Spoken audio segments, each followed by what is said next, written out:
Hi, my name's Dan, and my YouTube channel is Sydney's Angels and Bennett's Rainbows. Named it after my two kids, Sydney and Bennett.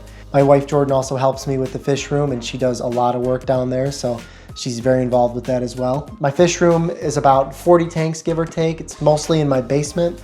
I do have about 3 display tanks upstairs. I'll show you all those, give you a quick tour of all my tanks downstairs. So let me show you around. This 90-gallon tank was my first tank, and it's a community tank, mostly rainbow fish. There are some other odds and ends in here. Way too many fish in here right now, but that'll change hopefully soon. Fluval stratum aqua soil for the most part. We've got some red flit sand on top of that. You can see the aqua soil is kind of mixing with the sand, no big deal. We've got some river pebbles, some driftwood, all different kinds of ferns and vallisneria, and we've got some crypts and some Lanthium tenellum, which is like completely just going bonkers in the sand right now. Lots of different kinds of Anubias, just Anubias Nano, petite. It's just one big, beautiful planted tank with lots of rainbow fish. And I love sitting here. This is where I like to feed our baby. This tank is in the kids' playroom right now, right on our first floor. So it's, you know, everyone that comes over to our house sees it. And I really like it. I really enjoy it. This tank is actually a 60p from Waterbox. It's 16 gallons pretty much. I'm still letting it grow in. It's, I think, the 3rd or 4th Aquascape I've had in this tank. And I'm really enjoying this one. I went for like a nature style aquarium with ceru stone, some driftwood, aqua soil, and I just planted a bunch of really beautiful aquatic plants in here. I've got about 2 million CPDs in here and some blue eyes, and then yeah, like 2 billion CPDs in here. But the more you put in a tank, the more comfortable they feel. These are still rather small. I seem to be really enjoying this tank, and plenty of room for them to swim around and take cover in the branches. Really looking forward to watching this one grow in. This is really enjoyable too. When you walk into our house through the garage, this is what you see. Love this tank. Super fun to maintain when I have the time. So far, so good with this tank. I haven't had many problems. Plant growth isn't as good as it could be. I lost CO2 for a couple weeks, and I think that really shocked the plants, but they're bouncing back. Yeah, that's my second display tank in the first floor. And the third tank on my first floor is a 93-gallon Marineland cube. I got this for free from my friend Paul.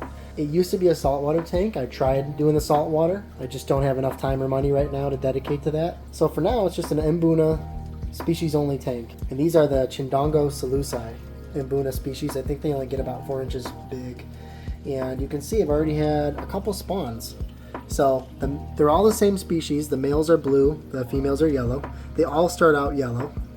And you can see all these little babies in here. I actually took a female out and let her raise up the babies in a separate tank, and then once they got big enough, I put them back in here. There's probably at least 20 babies in here. They like to hide in the rocks too.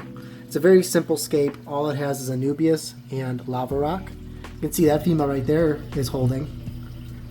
She's got some either fry or eggs in her mouth. So I don't know much about cichlids, actually, especially African cichlids, but I do know that these are a mouth brooding species, and they'll hold their eggs and their fry in their mouth for like 3 weeks. And in that time, they might not eat, so the females get pretty skinny. But it's really, really fun to watch them raise their fry that way. It's a perfect cube. Like I said, it's 93 gallons, so it's a decent sized tank. Super enjoyable. Really like this one. Really easy to maintain. Just do a 50% water change once a week. Put a little fertilizer in there. That's it. I feed them like twice a day. A little aggressive, but I knew that getting into it. So I gave them lots of hiding spots. My ratio male to female is not really very good. I have way too many males in here. So I'm hoping some of these babies grow up to be females. Trying to get out of having to buy more when I can breed them myself. I mean, they're very easy to breed. Now we're in the basement. This is where all the breeding goes on. I've got a ton of tanks down here. Right in the middle of the room is a 100-gallon stock pond. This is my retirement tank. I used to cull a lot of fish, and now if they're deformed or they get, you know, a little too old and they're not sellable, I'll just put them in this pond, and they do really well. Like I got angelfish in here, rainbowfish, guppies, plecos, shrimp, snails, and they all kind of coexist in here and just live out their days. That way I don't have to kill them and they still got, you know, a decent life. Behind this is a rack of 75-gallon tanks. I got two 75-gallon tanks. On top we've got some opaline gouramis and some pearl gouramis. We bred both of these down here, and we just had a really good sale on these. We sold a few of them, but I still have a bunch actually, so sadly I'll have to bring these to a pet store soon if I can't sell more. They're getting pretty big. Also got some L181 plecos in here, although you're probably not going to see them. They're probably hiding right now. Here's a big chunky one back there next to that super red pleco. And then down here I've got my Rosario LaCourte Bozeman. These are like probably a year old, so grow very, very slow. Totally worth it though. They're absolutely stunning. And I know Rosario just passed away. Rest in peace, but I want to keep this strain that he worked so hard on going for as long as I possibly can. If you're looking to breed this strain and keep it going, then check out my website because I've got a ton of them still. And they're all really very, very orange and very beautiful. So this whole rack is full of 20 highs and 10-gallon tanks. And then this is Dean's fry system, Master Breeder Dean's fry system from Aquarium Co-op. I don't really use it to raise fry as much as I use it to hatch eggs and then raise fry like during the first initial stages. Once they get big enough to go to a 10-gallon tank, I'll move them pretty quickly. But it's great for hatching eggs. That's what I really like to use it for. That's just my personal preference. So Cali Moisey are my favorite rainbow fish. And I've got a decent amount in here. I've actually been just hand-picking mops. Try to just get the best hatch rate I can. So you can see I've got a good amount in here.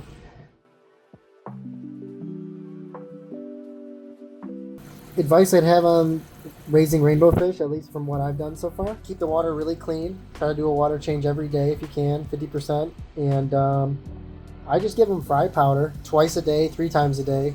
Very light dusting on top of the water until they're big enough to eat baby brine shrimp. And then I give them baby brine shrimp twice a day. And that's all I do. Pretty simple. Keep them about 80 degrees. Of course, the Cali Tawa are all the rage right now. I got a decent amount of those in here too. Those are a little different. You want to raise those up a little cooler once they start eating baby brine. According to Gary Lang, that'll give you more of an even sex ratio. Because, like some fish, if you raise them at certain temperatures, you'll get all males, all females. So these are teeny, teeny, tiny. I think they're starting to finally eat baby brine shrimp. Some of them are still on fry powder. So I'm feeding both right now. This next tray is Cali Tawa. You're not going to see them because there's only like 3 of them in there. And then these, I have a new friend in Hawaii that I sent fish to. He walked me through the whole process. I've never done it before. Well, I did it once, but I didn't know what I was doing. Didn't know that they had importation laws in Hawaii. I guess I should have looked that up. He very graciously sent me some beautiful rice fish, a Japanese breeder strain. The name escapes me right now, but when I make a video featuring these guys, I'll definitely give them a shout out. But these are all the way from Hawaii. I'm in Illinois. Growing really fast. He sent me some eggs. And I probably got about 10 or 12 fish in here. So really, really looking forward to putting these outside in a pond. Look at this rack next. In this tank we've got some Alani Wapoga Red fry growing out. It's a Chilothrina species. Really, really beautiful. Next tank over, just some random CPDs, and I think 1 Cali Tawa's in here. Yep, there he is right there. Next tank over is more Cali Tawa fry. They are really small. I didn't even know I had them in here until recently. But you can see they're eating baby brine because they got those beautiful orange bellies. It's got a decent amount in there. You remember the Mbuna upstairs? This is another batch of fry from them. The Chindongo Saluzai. These guys are just born not that long ago. They're doing really well. They mostly eat vegetables, stuff like that, but I give them baby brine and it doesn't seem to bother them at all. Some common plecos in this one. Standard common plecos. Bushy nose. This is a brand new tank actually, brand new fish. These are the, what are they, the fork-tail rainbow. I think they're a Pseudomagil furcatus. So they only live a couple years, 2-3 years. But they're really, really pretty. This is a male. See their pectoral fins have like these yellow tips on them. Kind of looks like they're waving like yellow pom-poms. Got the really nice blue eye. Supposed to be a little tricky to breed, so I haven't actually picked eggs off this mop yet. I don't even know if there is eggs. Thought I saw a fungus one, so I'm sure they probably are laying eggs in here. But they're very good at eating their eggs too. So looking forward to breeding those, because those would be a really cool nano fish. I have tons of live plants in my fish room. Really, really enjoy that. This next tank is all L181 peppermint pleco babies and some yellow shrimp. These guys, I have about a little over 100 plecos in this 20 gallon, so I gotta move them soon. I mean, they're just everywhere. This is just one batch, just a huge batch.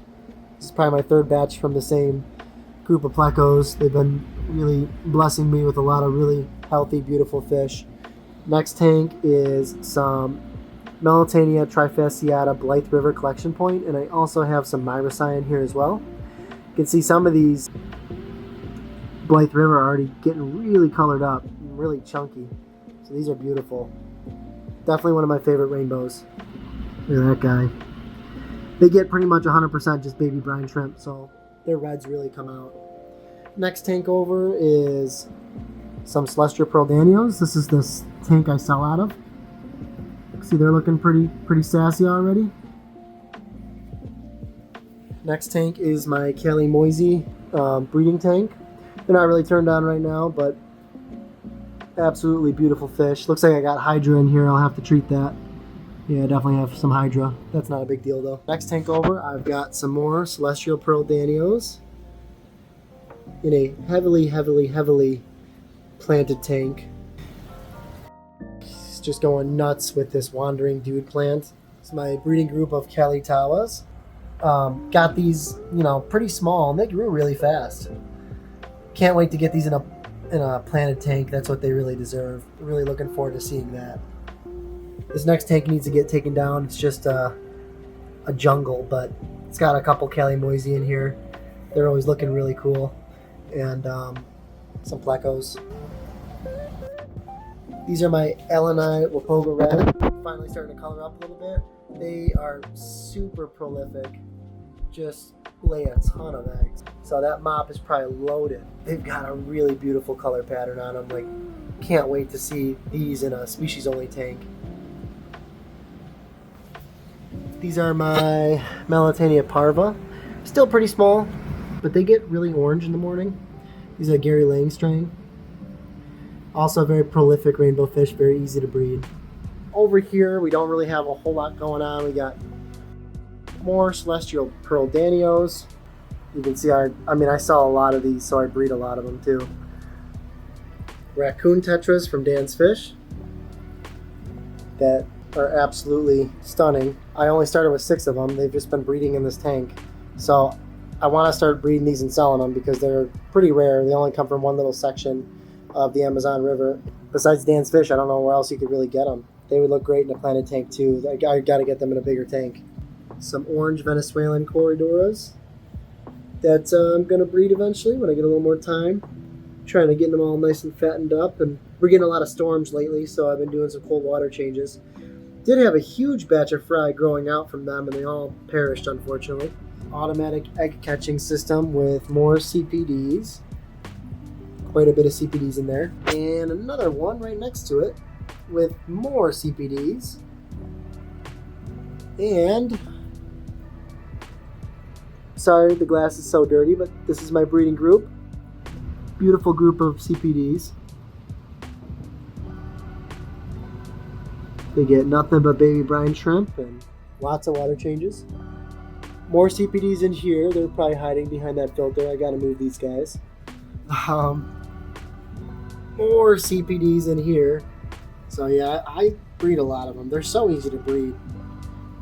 And yeah, I have a ton. For pretty much all of my tanks, I use APT3 fertilizer. So I think Dennis Wong from 2 Hour Aquarist makes a few different fertilizers. This has been the best one I've tried out of a few fertilizers. I just think it's got a really good balance. It is kind of expensive and it is kind of diluted. But what I like about it is it's got just the right amount of nitrogen for tanks that have some fish but not a lot of fish. And I just get really good results. I get minimal algae and really good plant growth with it. So I buy these little bottles. I refill them with these giant 1,000 milliliter bottles. That's what I use for fertilizer. For substrate, really all I've used for my planted tanks is Fluval Stratum. It's an aqua soil from Fluval. I get pretty good results with it. Sometimes I feel like it's lacking in nutrients a little bit. So I'm kind of curious to try other fertilizers or even supplement this one with some kind of base layer of a high nutrient fertilizer substrate like 88 Power Soil or something like that. I know MD Fish Tanks uses some really nutrient rich base layers. So that is one thing I think I can improve. I like Fluval Stratum, but I feel like some bags have a lot of nutrients and some bags, I don't know, in my experience, sometimes I feel like they don't have a whole lot of nutrients in it. That could just be a couple bad bags that I've gotten. For lighting, I use mostly Nicru LED lights. I also have some Hygger LED lights, and I've got some Twin Star LED lights. Twin Stars are by far my favorite, but they're also the most expensive and the higher end ones. I am really curious to try Chihiros. I really do want to try their line of lights, and I would probably at some point like to try the ADA solar lights, RGBs, but they're just so expensive. So Nicru, I think for the money, you get really good LEDs, and I am also very happy with Hygger LEDs. They both grow plants really well.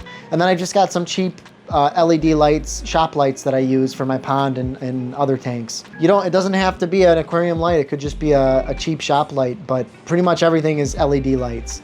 I know a lot of people are gonna ask about my water parameters. I use 100% Verse Osmosis water. I don't use the DI resin. So at the end, I don't use the DI resin, so it comes out with 3 kH. I remineralize it to about 3 GH.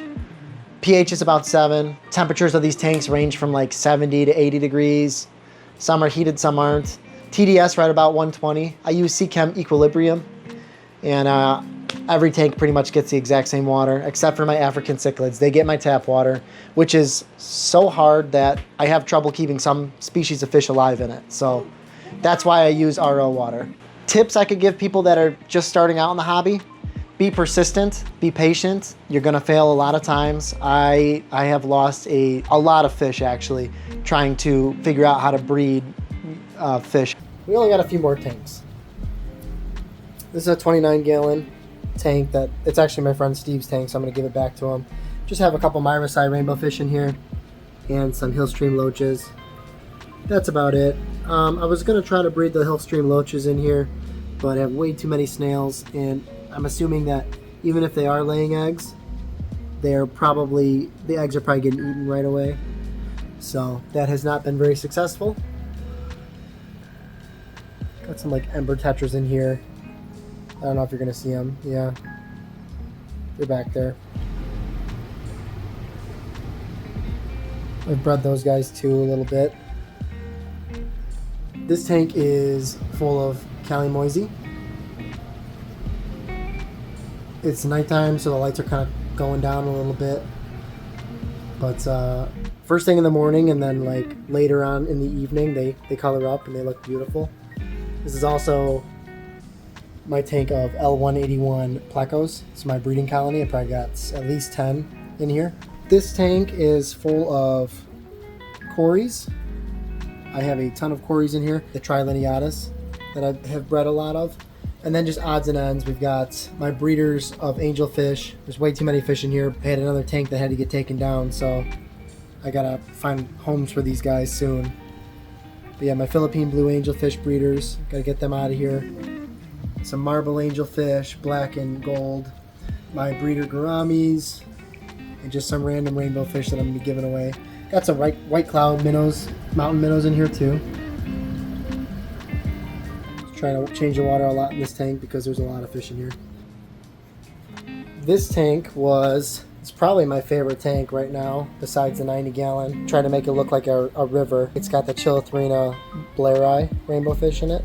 My friend Steve gave me a trio, and I started breeding them. And they're just gorgeous. They're not really turned on right now. They're kind of a midday fish, but they've got this brilliant gold breeding stripe on the top of their head that you can see across the room. It's absolutely fantastic. Nice deep red coloration in the tail, greenish yellowish body with like some vertical black stripes. Just beautiful fish. I really like the elongated body on them. Ferocious eaters. Just beautiful fish. Also have some Hillstream loaches in here and some L181 plecos, but not for breeding, just growing up. They were kind of deformed and didn't want to sell them on accident, so I plopped them in here because I don't mind deformed fish if they're healthy. Definitely one of my favorite rainbows, and this tank's really fun. It really does give you like a river vibe. Hopefully got some Vallisneria, some narrow Java fern, and then some river rock, a couple crypts, floating plants. Don't have a whole lot going on. See, I got some algae growth on the manzanita wood in there, and I kind of like that actually. It's like I keep it at bay. I take out a lot of it every week. A little bit of algae growth I think looks kind of cool. It looks natural, so I leave it. Yeah, this is right next to my office desk, so when I'm paying bills or working on stuff down here, I can turn around and just really enjoy this tank. And that's about it. That's all the tanks I have. I've only been keeping fish for about 4 years. I just got into it probably right before COVID. This is actually my first tank ever. Growing up, I had like a little neon Tetra tank, but this was my first real tank. And I got it for free. My father-in-law was selling a house. He's a realtor. Lady didn't want it, so he asked if I wanted it. And I actually was like, I don't know. Brought it home, filled it up with some sand and some guppies. And I was like, it's cool, whatever. I don't remember what video it was, but I saw a video online of aquascaping and planted tanks, just live aquarium plants. And I fell in love. I literally got obsessed with it. The rest is history. But as you can probably notice in this video, I'm really into rainbow fish. Good friend of mine gave me a bunch of eggs when I first got into the hobby. And I watched these little guys grow up. Except for these. These were given to me as adults. But I watched them grow up and I just fell in love with rainbows. There's so many different cool species to keep. Super easy to breed. And they are definitely a test of patience, but I absolutely adore them. And you know what goes good with planted tanks? Rainbow fish. You're gonna get the best color and the best behavior in a planted tank. So the two just make sense. I love plants, I love fish. Here we are. So yeah, I've been doing this for about 4 years. The breeding side of it all started when a pair of angelfish started laying eggs actually in this tank. And I just Googled how to raise angelfish fry. We were successful. We had, 200 to 400 baby angelfish, and I didn't know what to do with them. So started selling them on eBay, Aquabid. I got really sick of eBay taking like 20% of my earnings. And I said, why don't we just make our own website? And that's how we made our website. I've always liked making videos, so making a YouTube channel was actually something I wanted to do anyway. I just didn't have a passion to focus on. This is my passion now. It's as much a passion as it is a therapy for me. I'm a full-time firefighter paramedic, and we do see a lot of really bad stuff at work, a lot of very sad stuff. And this really, really helps me with dealing with that. And also it really helps me, I'm 4 years sober. I'm a recovering alcoholic, and this really helped me get through that as well. It's very much, I totally believe in the healing powers of aquariums, whether it's depression, addiction, you can list a million different things. I think aquariums are not gonna hurt you. I'm not saying it's the magic pill, it's gonna fix everything, but they certainly help. It gives you something to focus on, something to nurture, and it really does calm me down and make me feel really good. So that's how I kind of got into it. I just kind of like tripped into it. I got this tank for free, got some guppies, some sand. I think my first plant order was from Dustin's Fish Tanks, and I just fell in love with plants and with fish. I've always been an outdoorsy guy. I love fishing, kayaking, hiking, camping, all that kind of stuff. Been fishing my whole life. And my dad used to breed a lot of fish. When I was a kid, he used to breed discus. and we had about 7 or 8 tanks in the house at all times. We had a koi pond out back that I would swim in. So I've always really loved nature. I've loved animals. To have a slice of nature in your home and to be able to enjoy it with your friends and family, what a privilege, right? I have very limited knowledge actually on a lot of stuff. I'll give you some tips I've learned along the way. I'm learning every day still. I'm still a newbie, so I don't know a lot of stuff. I can tell you that I love these fish and I love breeding them. If you're interested in buying any high quality rainbow fish, angelfish, stuff like that, check out my website, sydneysangels.com. I appreciate it. Honestly, I don't really do anything special with these fish. They do everything themselves. You just have to keep them happy. I mean, with rainbow fish, it's just really important that you give them enough room to swim and you keep their water clean and you give them a good diet. So for me, I give them a lot of frozen bloodworms, brine shrimp, just high quality food. And then I try to change the water 50% every week. More if I can. My schedule is so crazy that I really haven't been able to do that. So 50% a week. Yeah, for breeding, you know, big water changes, slightly cooler water, big feedings, kind of simulate like rainfall. They'll breed for you in plants, live plants. They'll probably prefer live plants actually. But if you're trying to breed them, put them in a 20-gallon high with a spawning mop and that's it. 3 out of the 4 sides black, paint the bottom black. Makes them feel more secure. You'll start getting eggs in those mops. Well, the way I hatch my rainbow fish, I think it's pretty standard for a lot of people that breed rainbows. You throw the mop in a 10-gallon tank, 80-degree water, little bit of aeration, doesn't have to be anything crazy. You don't even have to have a filter in it. Honestly, you could just do air coming out of an airline. They'll hatch anywhere from the next day to 14 days later, and daily water changes after that. Keep the water clean, feed them right, and they'll grow nice and slow, but it's worth it in the end. Really appreciate you guys spending time with me down here, checking out my little breeding room. This is my future breeding room, fish room. So it's a separate room in the basement, pretty big. It's about 300 square feet, about like 26 feet long by 12 feet wide, and it's going to be just wall-to-wall fish tanks everywhere. Currently in the process of building it. The old man and I put some outlets in already. There's actually 26 outlets in here. Got some can lights I put in. We had our in-house artist paint some fish. That was Sydney. She made some nice fish for us.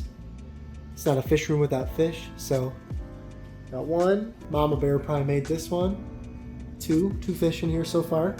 There's going to be a lot more than that eventually. And I can't wait to get this room up and running, but it's going to be a little bit still. Going to heat the whole room.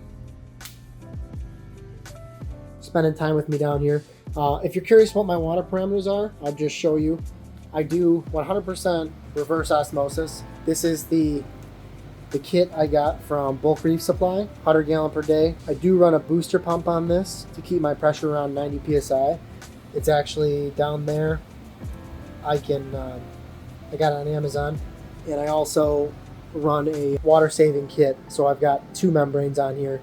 Goes through the first membrane, and all the wastewater goes through the second membrane just to squeeze out every little drop of good water. So that saves me a lot of water actually. My water bill went down $100 a month with the use of this. I don't use the DI resin anymore, so that's not connected. So my KH out of this is about 3. I get it, my TDS is about 6 or 7. I remineralize to about 100 to 120 TDS using Seachem Equilibrium. It's this right up here. That's all I use. Does not raise KH, only GH. Since my KH is 3, that's actually a really good number. Before RO, it's over 20, and that's the whole problem with my water. It's super hard, so I pretty much have to do RO if I want to grow any kind of plants or raise tropical fish. And Buna are the only ones that are in my tap water right now because they like the hard water. And I've done much better using RO water, so maybe that's another reason for the good plant growth and everything. I think softer water, plants prefer that. It's generally lower pH, and plants like lower pHs. Yeah, I just have RO water going into my barrels. I got 3 garbage cans, 44-gallon garbage cans. Gonna need to upgrade that eventually because I'm gonna need way more water. But these just get automatically filled up every day. I have a little pump in here that's on a smart timer, so I can just say, Alexa, turn the water pump on, and this will turn on. If I want to turn it off, I can tell her to turn it off, or I can just do that. The whole fish room is run on a single piston-driven air pump, so that's up here. Pro tip, do not mount it under your floor joist like I did, because 2 floors above this, in my daughter's room, you can hear it still. It vibrates the whole house. So when I move all this stuff, this is going to get mounted on the concrete wall, because I think that would absorb more of the vibration. So don't do that. If I had one word of advice for anyone starting out with breeding fish, just be patient. Keep trying, be persistent. You're gonna fail a lot of times. I fail way more times than I succeed. But if you keep trying, you keep trying to breed that fish that you want to breed, eventually you will be able to breed that fish no problem. It just might take a few tries to get there. Also, just take time to enjoy the fish, you know?